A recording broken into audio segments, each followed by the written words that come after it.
Bom dia, boa tarde, boa noite. Vamos fazer a revisão aqui do conteúdo da aula de processo penal. Caso você não tenha assistido a aula longa, problema seu. Mas é rapidinho aqui. Gente, vamos lá. Nós começamos quando? Começamos aqui. Eu falei sobre a notícia do crime e sobre inquérito policial. Diz que o inquérito policial é uma peça informativa, então significa que o MP ele pode oferecer denúncia independentemente do inquérito policial. Ele é discricionário porque é fruto da desconcentração administrativa, então o delegado de polícia que vai verificar o que é melhor para ser feito, qual que é a circunstância melhor a ser tomada no momento adequado, no momento oportuno. Lógico que existe uma exceção, quando existe uma requisição do Ministério Público ou requisição do próprio juiz. Aí o delegado de polícia é obrigado a fazer, ele não tem a faculdade de fazer. O inquérito policial é dispensável, mais uma vez reiterando, o MP ele pode oferecer denúncia sem inquérito, ele é inquisitivo, não tem ali contraditório para defesa no inquérito policial, e, eventualmente, o delegado de polícia não permitindo que o advogado acesse os autos do inquérito, cabe reclamação para o Supremo Tribunal Federal, ou cabe mandado de segurança, cabe mandado de segurança contra essa atitude do delegado de polícia. Beleza? O inquérito policial, pessoal, ele cabe mesmo nas ações penais privadas, tá? Sejam elas ações também públicas, condicionadas ou incondicionadas, cabe ação penal, cabe inquérito policial. Interessante também que o inquérito é dispensável mesmo nos crimes hediondos. O inquérito policial é dispensável mesmo nos crimes hediondos. Bom, depois nós temos o acordo de uma persecução penal e o promotor podendo oferecer denúncia. Quando ele oferece denúncia, a parte, no caso o juiz, ele vai receber ou não a denúncia. Se ele não recebe, cabe rese, tá? E no GCRIM cabe apelação. Depois que o promotor ofereceu denúncia e o juiz não recebeu, o promotor vai fazer rese e aí o juiz tem que intimar a parte contrária, no caso o réu, para oferecer contra-razões de rese. Tá? Isso aqui é muito importante que ocorra. Bom, gente, depois tem a citação, real ou ficta, depois temos a resposta à acusação. Na resposta à acusação, a parte vai alegar tudo que ela bem entende, certo? Inclusive prescrição e decadência. Se o juiz não acolhe a prescrição ou não acolhe a prescrição ou a decadência, cabe rese também. Tá bom? Aí nós temos a audiência de instrução, debate e julgamento. Nessa audiência aqui de instrução, debates e julgamento, tudo vai acontecer e aí depois vai haver uma condenação ou absolvição. Da condenação ou da absolvição cabe apelação, certo? Simples e fácil, como tudo na língua portuguesa. Depois eu comentei com vocês que a apelação ela é um recurso, porque você vai se insurgir contra a decisão dada pelo juiz. Se a apelação não subir, cabe rese. Se o rese não subir, cabe carta testemunhável. Tá bom? Agora, se nem com a carta subir, aí você está sendo ofendido ao seu direito ao duplo grau de jurisdição, cabe mandado de segurança. E da ordem denegatória, tá? Quando for negado o provimento ao seu mandado de segurança, cabe ROC para o STJ. Então, é sempre da ordem que nega o mandado de segurança. Da ordem denegatória de mandado de segurança, cabe ROC para o STJ. Tudo bem? Beleza? A mesma coisa acontece com o habeas corpus. Da ordem denegatória de habeas corpus, cabe ROC para o STJ. Gente, nós temos aqui os embargos infringentes, tá? Também acontece quando você chegou com a apelação realmente lá no TJ, você conseguiu chegar numa turma pequenininha, e aí você pode recorrer para uma turma um pouco maior. O nome disso é embargos infringentes. Certo? Então, você está aqui numa turma pequenininha e você subiu para uma turma grandona. Embargos infringentes. Correto? Agora, pensa comigo aqui. O que é embargo infringente? Embargo infringente cabe de uma decisão condenatória não unânime de segunda instância. E é um recurso exclusivo da defesa, em que você só pode alegar aquilo que foi objeto da matéria do voto vencido. O voto vencido é aquela pessoa que perdeu, é aquela pessoa que foi do teu lado, mas ela perdeu. Ficar do teu lado não é te absolver necessariamente, é colocar uma pena um pouco menor. Às vezes, dois caras mantiveram uma pena de 20 anos e um resolveu colocar 5. Às vezes, dois caras mantiveram o crime hediondo e o outro reconheceu o privilégio. Ele retirou a reincidência num crime de tráfico e aí você foi beneficiado com a logística do crime comum. Então, isso aqui é o cara estar do seu lado. Então, nos embargos infringentes, você pode fazer o quê? Você pode somente alegar a matéria do voto vencido. Não estou dizendo que você não possa pedir absolvição. Eu estou dizendo que você só pode alegar a matéria do voto vencido. Tá? E se a matéria do voto vencido foi absolvição, você pode alegar absolvição. Você pode alegar também, pessoal, matéria de ordem pública, que é qualquer tipo de nulidade e também prescrição. Pessoal, depois nós vimos aqui um pouco dos flagrantes, os flagrantes preparados, forjados, retardados e esperado. Esperado, lembra da Renner? Retardado é só você esperar um pouco mais para pegar um cara um pouco maior.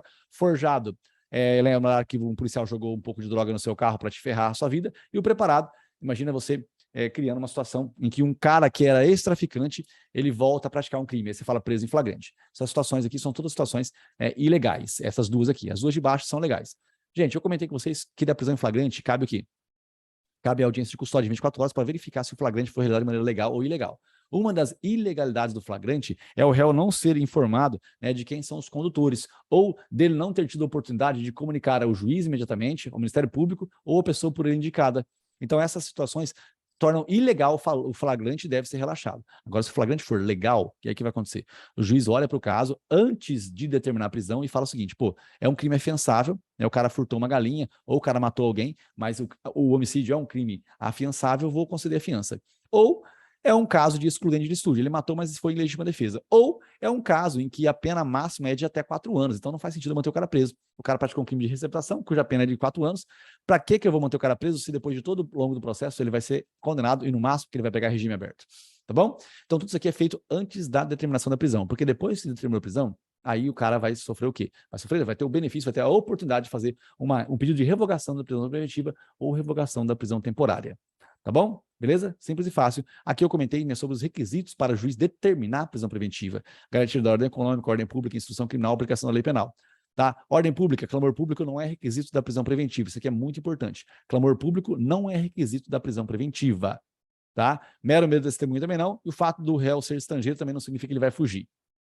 Bom, depois eu comentei com vocês, né, que da concessão dos pedidos que você faz nas peças de liberdade, seja de relaxamento, de liberdade provisória ou de revogação da prisão preventiva, da concessão desses pedidos, cabe reza para o TJ. Da concessão, cabe reza para o TJ. Tá bom?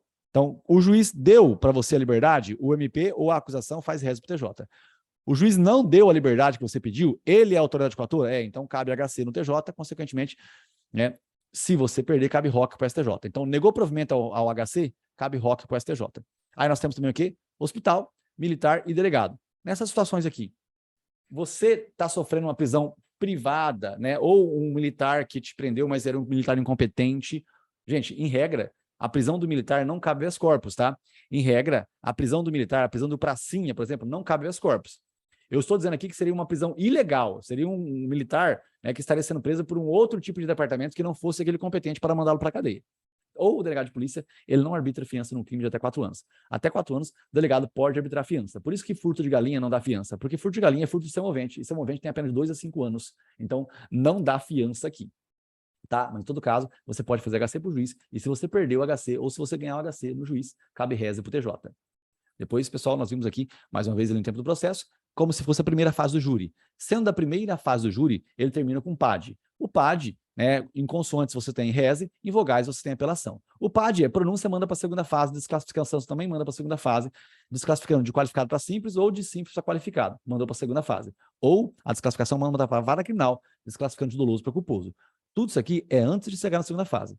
Porque depois que chegou na segunda fase, aí na segunda fase também, depois de toda a oitiva de testemunhas, depoimento do autor, do réu, da vítima, se ela estiver viva, aí depois de tudo isso aqui, aí tem outro pedido de desclassificação. Outra pergunta, se o conselho de sentença entender que deve ser desclassificado de doloso para culposo, quem vai julgar não vai ser a vara criminal, vai ser o juiz que presidiu o conselho de sentença. Tudo bem? Beleza? Maravilha, gente. Depois nós vimos aqui alguns casos, né, sobre a relação de competência para o julgamento dos crimes. Se for crime doloso contra a vida, vai para o júri. Se não for doloso contra a vida, você tem que ver se foi de âmbito doméstico. Âmbito doméstico contra a mulher, tá? Porque se for de âmbito doméstico apenas, só vai mudar a pena, tá? Todas as lesões leves corporais são do GCRIM. Agora, se for lesão leve, tá? Se for lesão corporal leve, mas de âmbito doméstico, nunca vai para o GCRIM. Porque ou vai para a vara criminal, porque a pena é de 3 anos, ou vai para a vara da mulher, porque foi mulher que foi vítima, tá? Então, na vara da mulher, é toda vez que você tiver âmbito doméstico, relação doméstica e relação de confiança. A relação de confiança, gente, é uma relação que pode existir entre casais homossexuais, entre vizinhos, entre pai, entre filhos, tá? É uma relação de confiança. Se a vítima for mulher, vara da mulher. Se não for caso de vara da mulher, vai para o GCRIM. Se olha para o GCRIM, pena igual ou inferior a 2 anos. A pena máxima é igual ou inferior a 2 anos. Tudo bem? E aí, se não for caso de GCRIM, você vai para a vara criminal. E se houver conexão, você vai levar em consideração, no caso de conexão de vários crimes que aconteceram ao mesmo tempo, você vai levar em consideração qual foi o crime mais grave. O mais grave, tá? Depois você leva em consideração a maior quantidade de infrações, depois você leva em consideração qual foi o juiz que primeiro tomou uma atitude. No caso, ele determinou uma interceptação telefônica, determinou uma busca e apreensão. Tudo bem? Então, nós temos aqui o artigo 564. 564, inciso 1, ele vai comentar sobre incompetência. Acabei de comentar casos específicos, como, por exemplo, o juiz federal não julga contravenção penal, o juiz federal também não julga sociedades de economia mista, tá? Ele vai julgar um caso de crime contra uma empresa pública, certo? Aí nós temos aqui 564, inciso 1, incompetência do juízo. Inciso 2, ilegitimidade de parte. No caso, ações penais públicas ou privadas. Ações penais privadas, quem faz é a vítima. Ação penal pública, quem faz é o Ministério Público. Se destoar dessa logística aqui, nós teremos uma ilegitimidade de parte, nós vamos ter aqui um caso de nulidade processual. Também nós temos que levar em consideração que todo crime que deixa vestígio tem que ter obrigatoriamente a perícia. Se não tiver perícia, nós vamos ter uma nulidade. Lembrando que a confissão, eu confessei que eu cometi o crime, mas a confissão não supre a necessidade da perícia. E problema da citação também é um caso de nulidade. Problema da citação também é caso de nulidade. Depois, por fim, eu acabei mostrando para vocês aqui a comparação, né, da transação penal e o acordo de não persecução penal. E eu tentei mostrar qual que é o momento. O promotor, ele oferece a proposta do acordo de não perseguir, tanto aqui no ordinário sumário, tanto quanto no GCRIM, que é no sumaríssimo. Ó. Só que são momentos diferentes, certo? Se não der certo essas coisas do acordo e da transação, aí ele oferece a denúncia. Certo? Beleza? E aí, pessoal, quando ele oferece a denúncia, ele pode oferecer a suspensão do processo juntamente. A suspensão do processo acontece nos crimes de menor potencial ofensivo, tá? Ou não. Na verdade, o que é levado em consideração não é se o crime é de competência do GCRIM ou não, e sim qual que é a pena mínima. Aqui eu tenho exemplos de crimes que não são de competência do GCRIM e crimes que são de competência da vara criminal. E todos eles são beneficiados pela suspensão condicional do processo.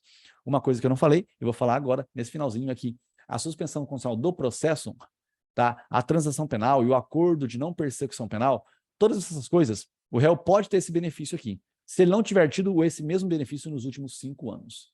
Beleza, gente? É isso. Então, se você não é inscrito no canal ainda, gostaria que você se inscrevesse no canal, por favorzinho, deixa uma curtidinha, deixa um likezinho. E, gente, se não for muito tempo também, deixa qualquer soquinho assim, ó, tuc, tuc, tuc, tuc, 3 soquinhos, porque aí com um soquinho, tuc, tuc, tuc, tuc, dá interação no canal. Olha que cachorro da Laís ali, cachorro com a cara de ET. Esses cachorros têm cara de ET, cara. Esses cachorros têm cara de ET, não é possível. Gente, vai nós. A Lívia entra daqui a pouco. Beijo do Mago, foco, força, fé, fala depois de muito estudo. Tchau.